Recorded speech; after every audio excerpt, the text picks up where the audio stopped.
Estamos a falar do maior desafio que nós temos como urologista. Sem dúvida, a questão de infertilidade continua a ser um grande desafio quando nós estamos a falar de infertilidade masculina.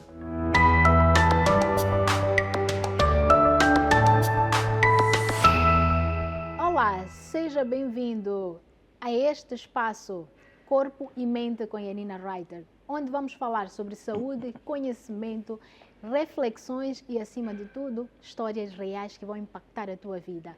Hoje não podíamos deixar de trazer um convidado especial. Fique atento porque o conteúdo de hoje não encontrarás em lugar nenhum. Tenho um convidado que é o Dr. Nelson Chamo. Dr. Nelson Chamo é urologista. Já ouviste falar sobre urologia? Então, fique atento porque hoje todas as tuas dúvidas, se és mulher, estás com o teu marido, peça a ele para entrar no link, porque esta informação vai impactar. Olá, Dr. Nelson, seja bem-vindo. Olá, muito obrigado pelo convite. É mesmo com muito gosto que estamos aqui. Admiro muito este programa porque traz uma abordagem que faltava no nosso meio. Juntar estes dois conceitos, corpo e mente, é muito importante. Aliás, a definição de saúde já incorpora essas duas componentes. A OMS já fala da importância de não desligar o corpo da mente. Então, muito obrigado pelo convite. Ótimo, doutor. Doutor, existe uma questão importante que muitas pessoas acabam se questionando. O que é urologia? Quando procurar urologia? Será que aquele mito que as pessoas dizem ginecologia para mulher, urologia para homem, é real, não é real? E como é que é? Sim. De facto, este mito tem a sua parte positiva, na perspectiva de que a urologia podia ser, de facto, comparada com a ginecologia para os homens, porque a urologia ela vai se dedicar a, a abordar aquelas doenças que têm a ver com questões sexuais e reprodutivas masculinas. É verdade que essa é uma componente da urologia. Tem uma segunda componente que trata do aparelho urinário, portanto, doenças que têm a ver com os rins, a bexiga, portanto, essa parte urinária. Então, a urologia seria a combinação disso, seria a ginecologia dos homens e a ciência que se dedica ao estudo do trato urinário. E é uma ciência cirúrgica, não é? Nós tratamos aquelas doenças que geralmente ou parte delas terminam em cirurgia, em operações. Por exemplo, pedras no rim, que um dos tratamentos pode ser uma cirurgia. Muito interessante. Doutor, pela sua experiência, muitas pessoas lhe procuram por problemas urológicos ou nem tanto, ainda existe muito tabu em relação ao tema? Bom, infelizmente, ainda existe muito tabu. A nossa sociedade olha a urologia ou olha para a saúde do homem de uma forma diferente que olha para a saúde da mulher. Todos esses preconceitos sociais, as nossas concepções culturais contribuem para que continue a ser um tabu. E isso contribui negativamente, porque há várias doenças que podiam ser abordadas e melhorar a saúde do homem e da mulher, que não estão a ser abordadas por causa desses tabus. É verdade também que nos últimos tempos tem crescido o número de homens que procuram serviço de saúde, isso é verdade. Mas ainda estamos muito longe de termos uma situação ideal em que os homens vão à consulta como deveria ser. Falando na consulta, eu tenho me deparado nas consultorias que muitas mulheres têm a questão da infertilidade e não sentem apoio do homem. Sei que alguns países, quando se trata de infertilidade, a tendência é de fazer consulta para os dois. Em Moçambique, muitas vezes, a mulher é quem vai à consulta, tem recomendações, depois passa para o homem. O que é que tem a dizer em relação à sua experiência e no âmbito cultural no nosso país em relação ao assunto? Bom, ehm, estamos a falar do maior desafio que nós temos como urologistas. Sem dúvida, a questão de infertilidade continua a ser um grande desafio quando nós estamos a falar de infertilidade masculina.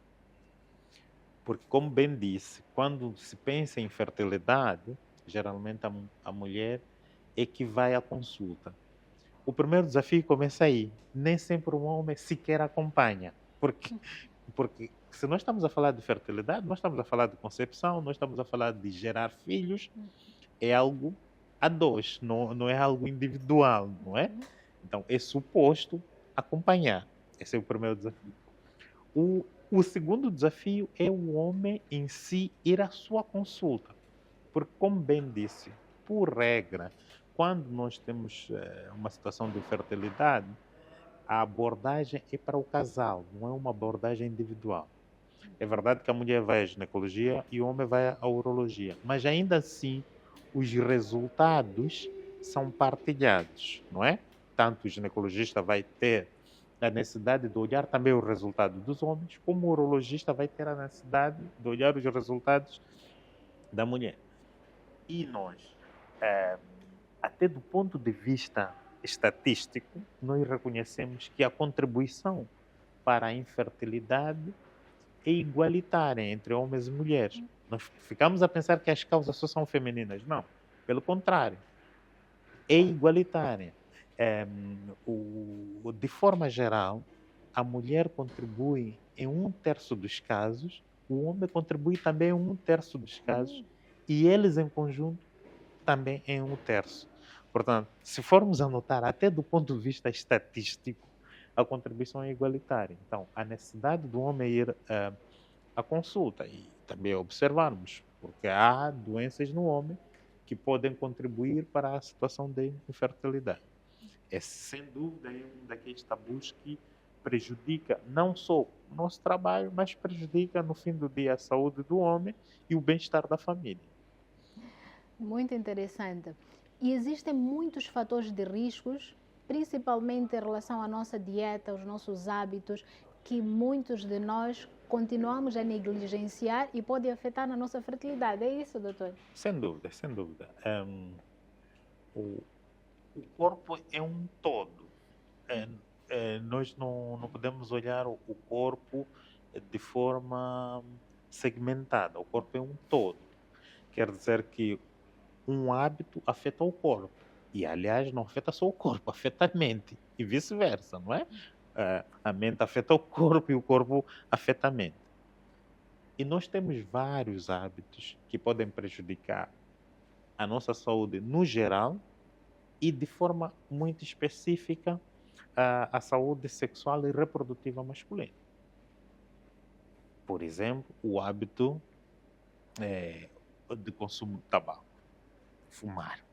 Fumar prejudica por vários motivos. Não só prejudica o coração, nós sabemos que prejudica o coração, prejudica os vasos sanguíneos, mas também prejudica, por exemplo, a nossa capacidade em termos de ter uma atividade sexual satisfatória.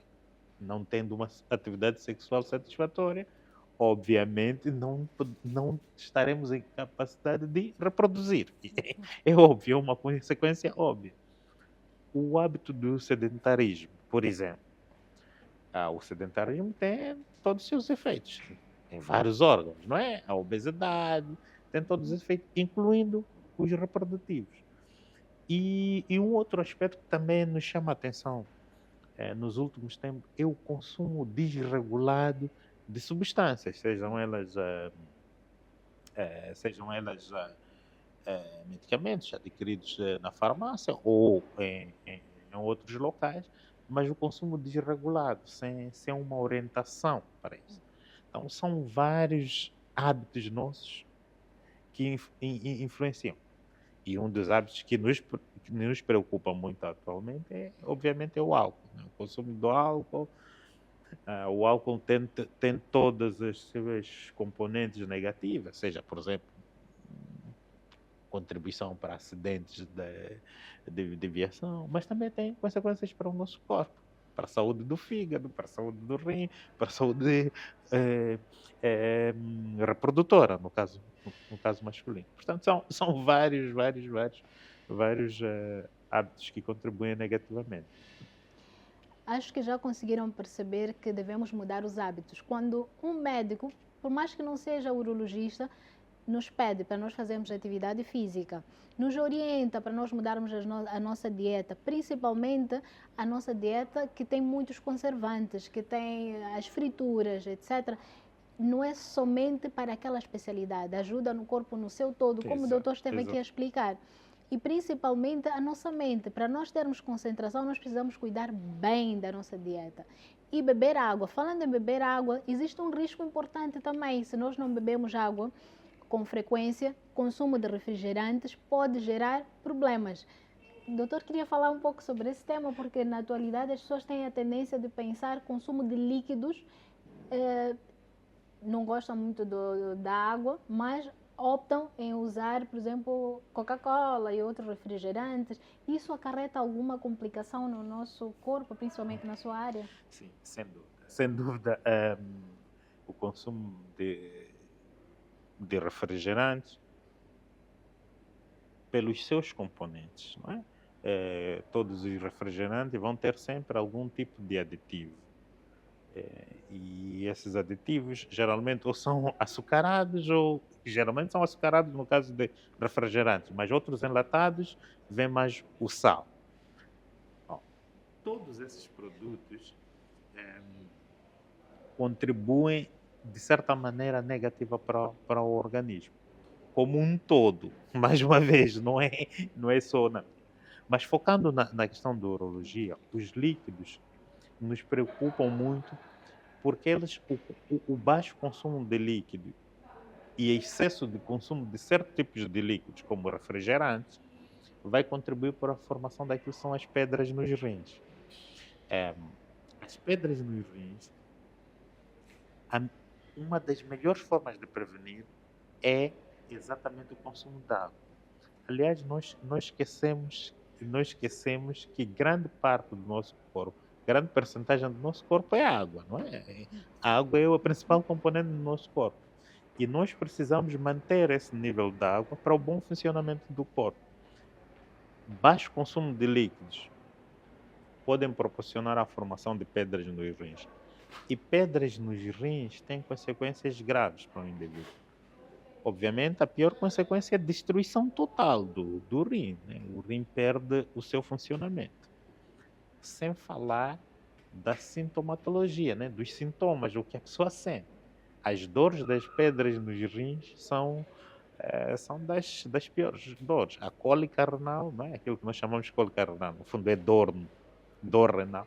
É das piores dores. Alguns comparam até com a dor do parto, como sendo pior que a dor do parto, para entender o nível de gravidade. E, obviamente, o indivíduo que não tem o rim a funcionar perfeitamente, não vai ter só impacto no rim, vai ter impacto no coração, o coração vai sofrer, vai ter impacto no pulmão, se é um sofrimento do coração, vai ter impacto no pulmão, e por aí vários outros órgãos vão sofrer isso. E o que nos preocupa é que as formas de prevenir esse tipo de situação são de acesso a todos. O consumo de líquidos, preferencialmente a água, não é? Claro, precisamos de outros líquidos, é verdade, mas em termos quantitativos, a água continua a ser o líquido precioso para o nosso corpo. Então já perceberam? Dica importante. Líquido mais importante e necessário no nosso corpo, e eu já falei muito em relação ao cérebro, é água. Então não substituam pensando que qualquer líquido é importante para o nosso corpo. Podemos sim uma vez a outra, mas não de forma constante. Tem-se notado muito em diversas consultas, principalmente na minha consulta, que muitos jovens vêm com dor de cabeça. Por quê? Porque usam de forma não adequada o consumo de Viagra, o azulinho, né? Mais conhecido como azulinho. porque relatam ter disfunção erétil, ou habitualmente falam de impotência sexual. Vamos perceber melhor quando é que nós designamos que há impotência e quais são os riscos da toma do azulinho. Por favor, fique atento, porque o doutor vai nos explicar melhor. Bom, este assunto eu queria mesmo chamar a atenção aos telespectadores, porque é um assunto muito sério, a questão do azulinho. Porque, primeiro, podemos entender o que seria a disfunção sexual. Existem vários tipos de disfunção sexual, mas a mais comum, ou a que mais falamos, é a disfunção sexual erétil, que nós chamamos vulgarmente de impotência sexual, que é a incapacidade do indivíduo ter ereção ou rigidez suficiente para ter um ato sexual satisfatório, ok? Esse é que é a disfunção sexual erétil. Existem várias causas. E nas causas, nós dividimos em dois grandes grupos. Existem causas orgânicas, ou seja, do corpo, causas físicas, não é? Por exemplo, eu tenho uma doença, tenho diabetes, que pode contribuir para a disfunção sexual erétil. E são causas do corpo. Mas existe outro grupo que são as causas mentais, não é? Ou causas psicológicas. E aqui destacar principalmente o público jovem, que é muito afetado por esse tipo de causas, não é? A ansiedade, muitos jovens têm ansiedade e muitas vezes deriva de falta de conhecimento, não é? São indivíduos que estão ainda na fase da habituação do ato sexual e por falta de conhecimento ficam numa situação de ansiedade para ter uma relação sexual satisfatória. A ansiedade, o estresse, o cansaço, e aqui também podemos incluir o álcool e o tabaco, o sedentarismo. Tudo isso contribui para a disfunção sexual. A disfunção sexual, como toda outra doença, ela, para seu tratamento, obedece todo aquele protocolo, que é a observação médica, a solicitação das análises, a interpretação das análises e a indicação do tratamento correto. Infelizmente, nós temos muita situação em que os nossos pacientes, digamos, por embaraço ou por vergonha, não vão às consultas e procuram o caminho fácil. O caminho fácil é ir à farmácia e comprar o famoso azulinho, que é o Viagra. É verdade que a Viagra está indicada no tratamento de disfunção sexual, mas as indicações são específicas, são situações específicas. Obviamente, na farmácia, nós não temos acesso a uma consulta, a uma avaliação médica. Então, aí vamos ser aviados o medicamento. E, como sabemos, todos os medicamentos têm doses específicas para cada situação. Então, muitas vezes nas farmácias até começamos a consumir as doses máximas, sem necessidade. Isso tem consequências. Tem consequências não só do ponto de vista sexual, mas para o organismo como um todo. Como bem disse, um dos efeitos é a dor de cabeça. O indivíduo vai ter dor de cabeça. Mas não só. Tem efeitos também na questão sexual. Porque o consumo extremo do azulinho pode levar a uma situação que nós chamamos de priapismo. E o que seria priapismo? Seria uma situação em que existe uma ereção que não reverte. Portanto, nós quando temos atividade sexual, nós temos ereção e quando atingimos o orgasmo, há uma reversão da ereção, ou seja, o órgão volta ao seu estado comum, normal. Okay. Na situação de priapismo, ele não volta.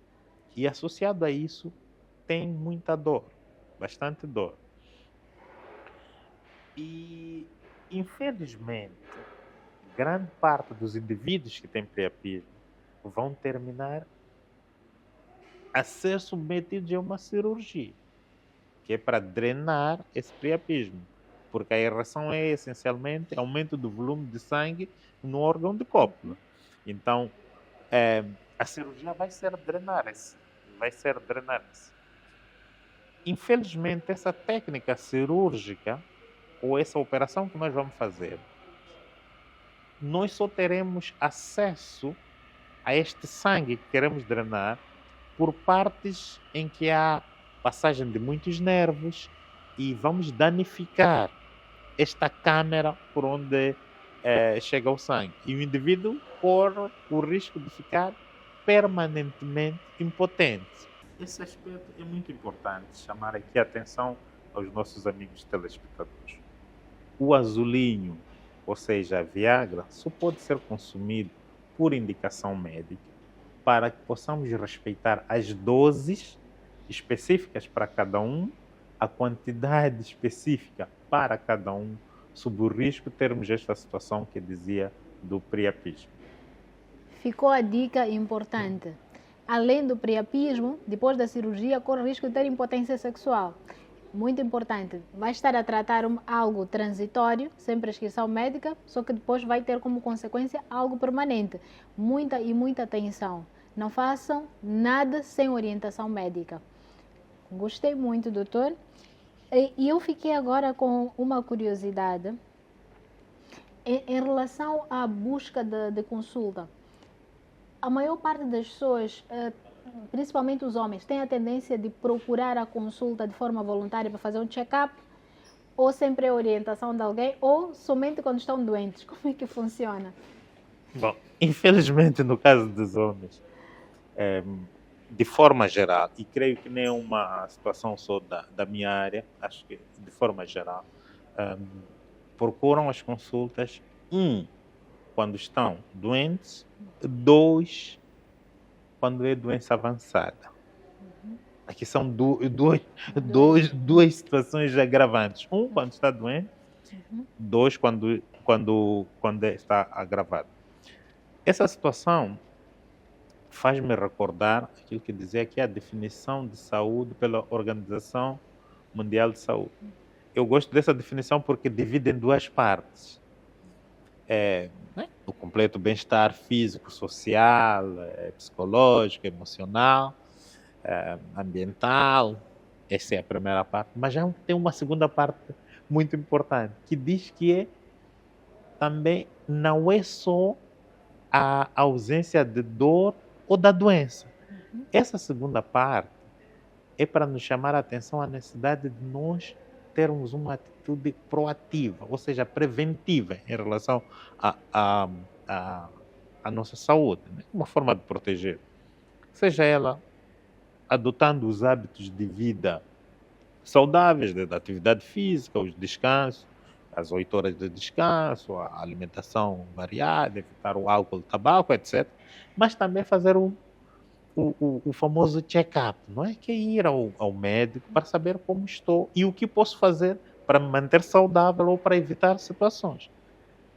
Felizmente, no caso das mulheres, nós notamos que as mulheres são muito proativas, as mulheres cuidam-se mais, as mulheres fazem as suas consultas já anualmente, vão à ginecologia e começam em tenra idade, né? Muitas delas começam em tenra idade.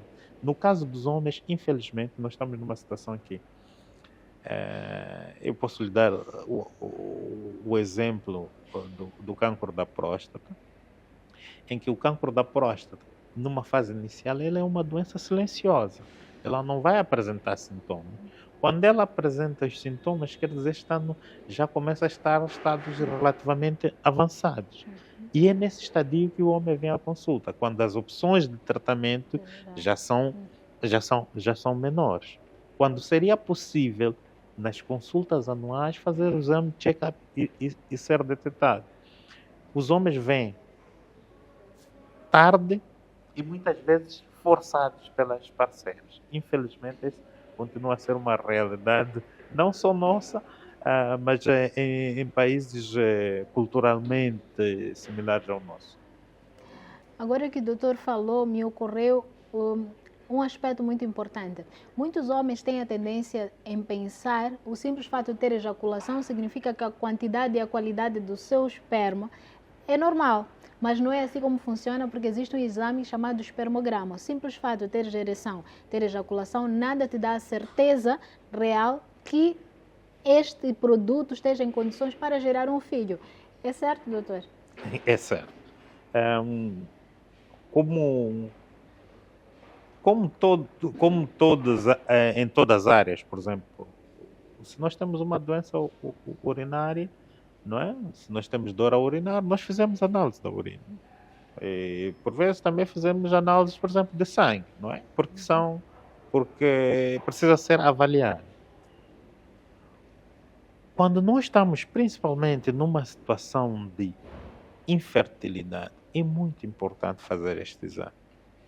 Por quê? Porque este exame vai nos permitir avaliar as características que são fundamentais para garantir a viabilidade do seu sêmen.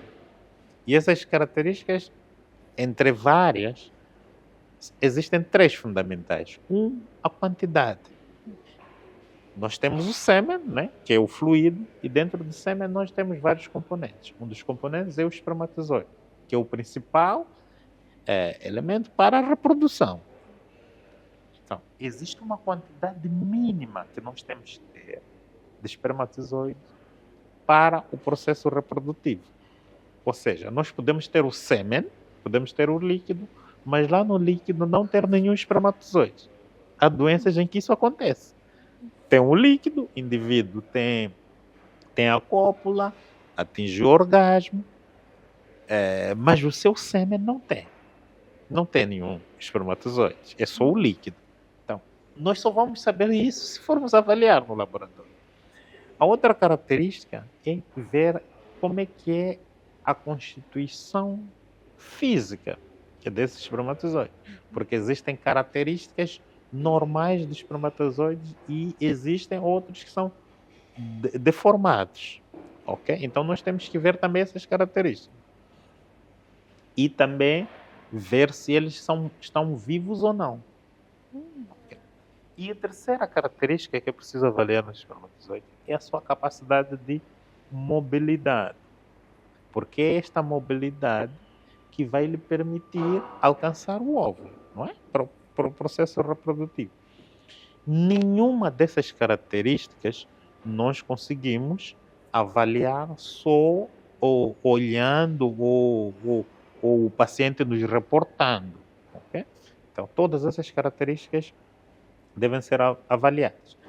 Infelizmente, essa é uma das principais barreiras que nós temos quando nós estamos a abordar um casal de infertilidade, porque os homens têm receio de fazer esse exame, ok? Porque nós devemos colher essa amostra.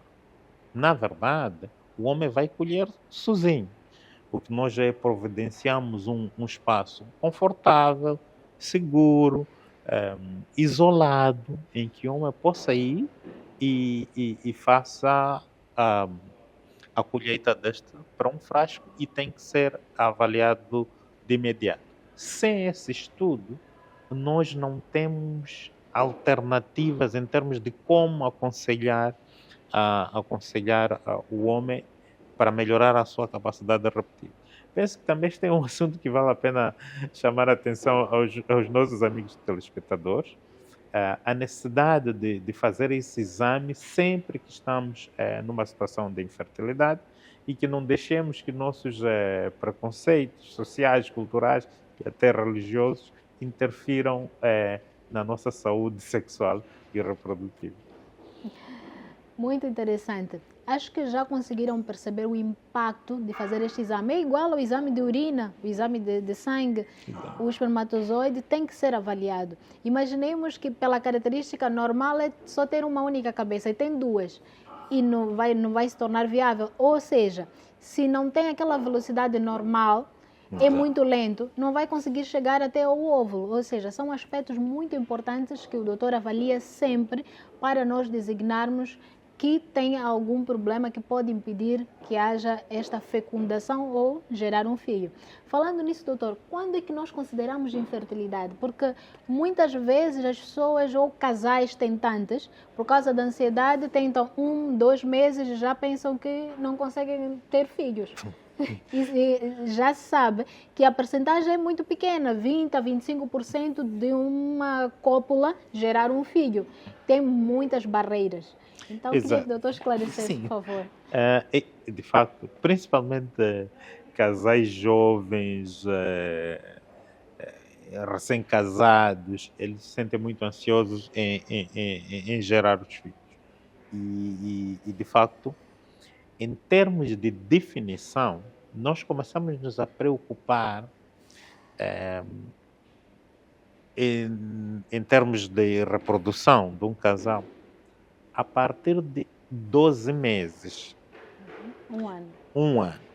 Ou seja, um ano em que o casal tem atividade sexual regular, 2, 3 vezes por semana, e, acima de tudo, sem usar nenhum método anticonceptivo. Ok?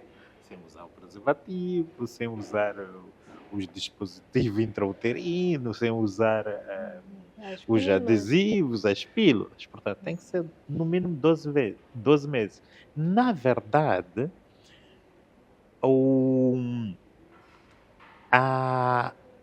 surge uma gravidez num casamento num período que varia, para a grande maioria dos casais, que varia de 12 a 24 meses. Então, de 12 a 24 meses é que se espera que haja uma gravidez.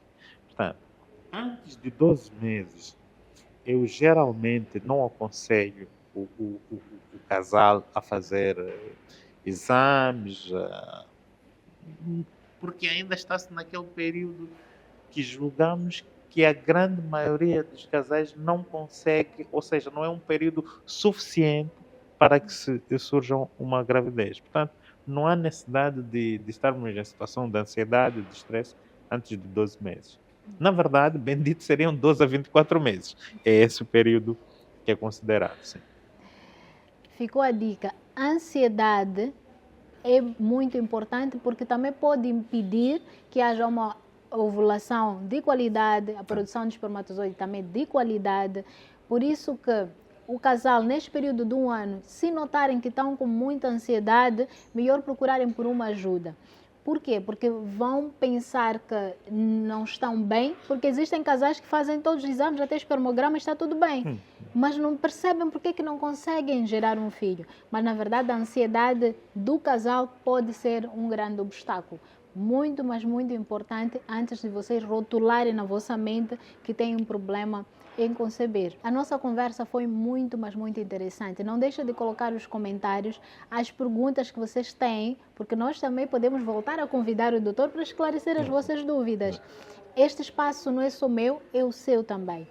E, por favor, conheça também um pouco da clínica do doutor.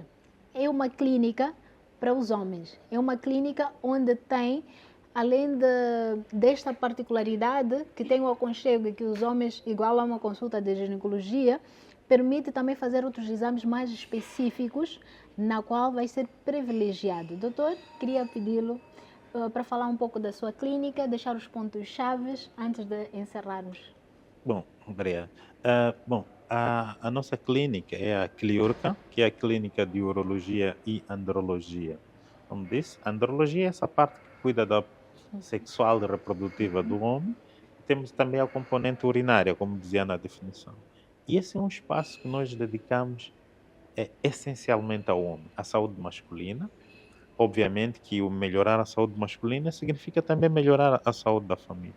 Nós temos um canto em que nós abordamos todas as patologias de foro urológico, independentemente da idade. Desde a tenra idade, crianças, por exemplo, crianças que têm fimose, uma situação que precisa fazer circuncisão, adolescentes, por exemplo, que têm micropênis, não é? Que é dificuldade de crescimento do seu órgão do cópula, as jovens que têm problema de disfunção sexual erétil, aquilo que chama-se impotência sexual, indivíduos mais adultos com problemas de infertilidade masculina, e também indivíduos com uma idade mais avançada que têm problemas da próstata. Então, todas esse tipo de doenças nós abordamos. Também abordamos doenças de fórum urinário, indivíduos que têm pedras nos rins, infecção urinária, e aí abordamos também tanto para homem como mulher. Pedras nos rins, infecção urinária, incontinência urinária, todo esse tipo de doenças. E nós temos, usamos tecnologia moderna e métodos de diagnóstico minimamente invasivos, o que nos permite apurar ao detalhe a doença e providenciar as melhores formas de tratamento. E qual é o conselho que o doutor deixa para os homens, principalmente, para a busca da sua saúde, para a busca de mais conhecimento em relação à sua área? Bom, para os homens o principal conselho que eu deixo é a necessidade de fazer as consultas anuais, aquelas consultas de rotinas, fazer os check-ups. Cuidar da saúde é também um assunto do homem. E também os hábitos de vida saudáveis, desde a alimentação variada, o descanso, as 8 horas de descanso por dia, evitar o excesso do álcool e tabaco e a prática da atividade física. Esses são os principais conselhos que eu deixo para os nossos amigos e telespectadores. Foi uma conversa incrível. Gostaria de passarmos o dia todo a conversar, porque tem muitos temas interessantes. Se notaste que ficou aqui alguma dúvida, por favor, coloque nos comentários para nós voltarmos a convidar o doutor para poder esclarecer. Doutor, muito obrigado pela sua disponibilidade, por fazer parte do Corpo e Mente, porque o objetivo aqui é nós desmistificarmos, nós trazermos conhecimento, porque todos nós merecemos ter conhecimento e cuidar da nossa saúde. Muito obrigado pelo convite. Estamos sempre abertos para podermos conversar novamente. Então, até lá no próximo episódio. Corpo e Mente sempre consigo.